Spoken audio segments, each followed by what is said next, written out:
ಉಪಾಸನಾ ಪ್ರಾರಂಭ ಮಾಡುವ. ನಾವಿಲ್ಲ ಹೆಬ್ಬಳ್ಳಿಗೆ ಬಂದ್ವಿ, ನಮಗೆ ಅನ್ನಿಸ್ತು ಇಲ್ಲಿ ದೇವಸ್ಥಾನ ನೋಡಿದ್ವಿ. ದೊಡ್ಡ ಒಂದು ಅರ್ಥಾತ್ 10 ಫೂಟು ಒಂದು ಗರ್ಭಗುಡಿ, ಅದು ಹೊತ್ತು ಮತ್ತೇನು ಇದ್ದಿದ್ದಿಲ್ಲ. ಒಂದು ದೊಡ್ಡ ಕಟ್ಟಿ ಮೇಲೆ ಅದು ಸಣ್ಣ ಸಣ್ಣ ಪಾದುಕ. ನಮಗನ್ನಿಸ್ತೇನು ಗೋಂದಾವಲೆ ಅಂತ ಕ್ಷೇತ್ರ ಬಿಟ್ಟು ಬಂದು ಇಲ್ಲಿ ಉಪಾಸನ ಮಾಡೋದು ಏನಂತ ದೊಡ್ಡ ವಿಶೇಷ ಅಂತ ಅನ್ನಿಸ್ತು.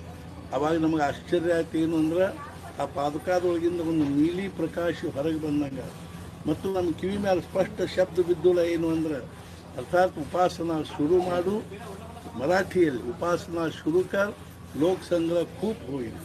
ಉಪಾಸನೆ ಶುರು ಮಾಡು, ಲೋಕ ಸಂಗ್ರಹ ಬಹಳ ಆಗ್ತದೆ ಅಂದ ಕೂಡಲೇ ನಾವು ಮೈ ಜುಮ್ ಅಂದಂಗಾಗಿ ಆಗಿಂದ ಸ್ನಾನ ಮಾಡಿ ಅರ್ಥಾತ್ ಏನು ಎಲ್ಲ ಗರ್ಭಗುಡಿ ಸ್ವಚ್ಛ ತೊಳೆದು ಒರೆಸಿ ಅವತ್ತೇನು ರಾತ್ರಿ ಸಂಜೆನಾಗ ಅರ್ಥಾತ್ ಆರತಿ ಮಾಡಿ ಉಪಾಸನಾ ಶುರು ಮಾಡಿ ಅವತ್ತೇನು ಸೇಜಾರತಿ ಮಾಡಿದ್ವಿ ಅಂದಿನಿಂದ ಇಂದಿನವರೆಗೆ 42 ವರ್ಷ ಅದು ಅಖಂಡವಾಗಿ ಅಲ್ಲಿ ಉಪಾಸನೆ ನಡೀತಾ ಇದ್ದದ್ದು ಎಲ್ಲರಿಗೂ ಬರ್ತದೆ.